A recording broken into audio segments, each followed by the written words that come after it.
രണ്ടാമത് prize money inter island tournament Kiltan ദ്വീപിൽ നടന്നുകൊണ്ടിരിക്കുകയാണ്. അതിൻ്റെ ആദ്യത്തെ ദിവസം ഇവിടെ പൂർണ്ണമായിരിക്കുകയാണ്. അത് ഈ കണ്ടക്ട് ചെയ്യുന്ന ഓർഗനൈസേഴ്സാണ് എന്നോടൊപ്പം ഉള്ളത്. അപ്പോൾ ഇന്നത്തെ നിലവാരം രാവിലെ ഒരു വീഡിയോ ഞാൻ ചെയ്തിരുന്നു. രാവിലെയുള്ള സെഷൻ എത്രത്തോളം ഉണ്ട്, ആരൊക്കെ മുമ്പിലുണ്ട് എന്നുള്ളതൊക്കെ നമ്മുടെ ജവാസ് സർ കൃത്യമായിട്ട് പറഞ്ഞു തന്നിരുന്നു. ഇനി ഉച്ചയ്ക്ക് ശേഷമുള്ള പ്രോഗ്രാംസും അവരുടെ കുട്ടികളുടെ പെർഫോമൻസും ഇനി ഓരോ ദ്വീപുകാരും നേടിയിരിക്കുന്ന സ്കോർ നിലവാരവുമാണ് നമുക്കിനി അറിയേണ്ടത്. നമ്മൾ ഈവനിങ് സെഷൻ ഇനാഗുറൽ ഈ അത്ലറ്റിക്സ് ചാമ്പ്യൻഷിപ്പിൻ്റെ ഇനാഗുറൽ സെറമണി ആയിരുന്നു. അതിനുശേഷം 3 ഫൈനലുകൾ നടന്നു.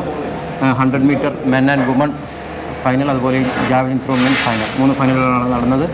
അതിൽ 100 മീറ്റർ മെൻ ആൻഡ് വുമൺ നമ്മുടെ ലക്ഷദ്വീപിലെ വേഗതയുടെ രാജകുമാരൻ ആര് എന്ന ചോദ്യത്തിൽ, അതായത് കഴിഞ്ഞ വർഷം 1, 2, 3 സ്ഥാനക്കാർ അവർ 3 പേരിൽ നിന്നായിരുന്നു ഫൈറ്റ് ചെയ്തിരുന്നത്. എന്നാൽ ഇപ്രാവശ്യം റിസൾട്ട് നേരെ തിരിച്ചായിരുന്നു.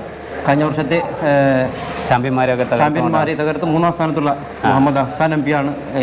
ഹസാൻ എംപി കഴിഞ്ഞ വർഷം 3-ാം സ്ഥാനം ചാമ്പ്യൻ ആയിരിക്കുന്നത്. അത് കഴിഞ്ഞ വർഷത്തെ 3-ാം സ്ഥാനം ഇപ്പോൾ 1-2 സ്ഥാനക്കാരെ മലർത്തിയടിച്ചുകൊണ്ട് ലക്ഷദ്വീപിൻ്റെ വേഗതയുടെ രാജകുമാരനായി മാറിയിരിക്കുന്നു. അതുപോലെ തന്നെ 100 മീറ്റർ വുമണിൽ റൈസ ബേബി എംപി കിൽത്താൻ്റെ വുമൺ കാറ്റഗറിയിൽ 100 മീറ്റർ ചാമ്പ്യനായിരിക്കുന്നു. അതുപോലെ തന്നെ ജാവലിൻ ത്രോയിൽ കവർത്തിയുടെ ഫാസിൽ കഴിഞ്ഞ വർഷത്തെ ചാമ്പ്യനായിരുന്നു. ഈ വർഷം ആ ചാമ്പ്യൻഷിപ്പ് കഴിഞ്ഞ വർഷം ചാമ്പ്യൻ ഫാസിലായിരുന്നു. ഈ വർഷം 1-ാം സ്ഥാനം നിലനിർത്തിയിരിക്കുന്നു. തീർച്ചയായിട്ടും നമ്മുടെ 4 സെഷനുകളായിട്ടുള്ള മത്സരത്തിൻ്റെ 2 സെഷനുകൾ പൂർത്തിയായിരിക്കുന്നു. ഇനി നാളെ രാവിലെയും മറ്റന്നാൾ രാവിലെയും കൂടി 2 സെഷനുകളുണ്ട്. ഓക്കെ, അപ്പോൾ ഇതുവരെ ഉള്ളതിൽ പോയിന്റ് നിലവാരം എങ്ങനെയാണെന്ന് പറയാൻ പറ്റുമോ? പോയിന്റ് നിലവാരം ഇപ്പോൾ നമ്മുടെ 5 ഫൈനലുകൾ പൂർത്തിയായപ്പോൾ 17 പോയിന്റോടുകൂടി കവരത്തിയാണ് ഇപ്പോൾ ഒന്നാമത്, 14 പോയിന്റോടുകൂടി കിൽത്താൻ 2-ാം സ്ഥാനത്തും, 8 പോയിന്റോടുകൂടി അമിനി 3-ാം സ്ഥാനത്ത്, 6 പോയിന്റോടുകൂടി അഗത്തി 4-ാം സ്ഥാനം, 3 പോയിന്റോടുകൂടി അന്ത്രോത്ത് 5-ാം സ്ഥാനവും, 1 പോയിന്റോടുകൂടി കടമത്ത് 6-ാം സ്ഥാനത്തും. Okay very good. അപ്പോൾ കഴിഞ്ഞ വർഷത്തെ ഈ പ്രകടനങ്ങളെക്കാളും ഇപ്പോൾ ഈ ദിവസം നമ്മൾ കണ്ട കുട്ടികളുടെ ഒരു പ്രകടനം എങ്ങനെയാണ് സാറിൻ്റെ ഒരു വിലയിരുത്തൽ?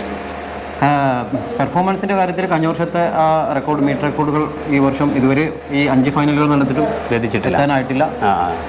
എന്നാൽ തന്നെയും മത്സരത്തിൻ്റെ ചൂടിനും മത്സരത്തിൻ്റെ ആവേശത്തിനും ഒരു കുറവൊന്നുമില്ല. നല്ല ആവേശമുള്ള പോരാട്ടം തന്നെയാണ്. മത്സരവും ചൂടാണ്, പ്രകൃതിയും ചൂടാണ്.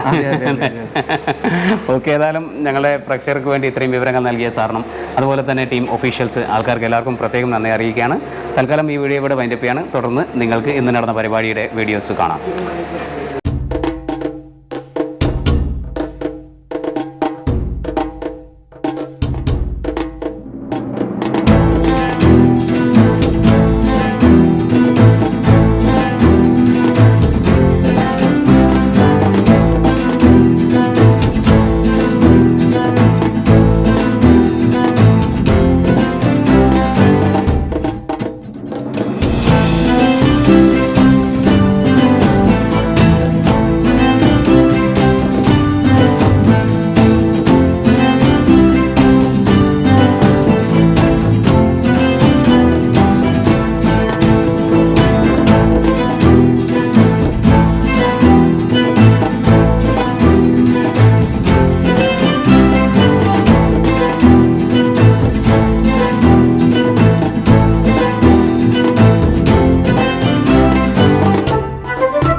இந்த பாகுபலி மண்ணு எனக்கு சொந்தம்.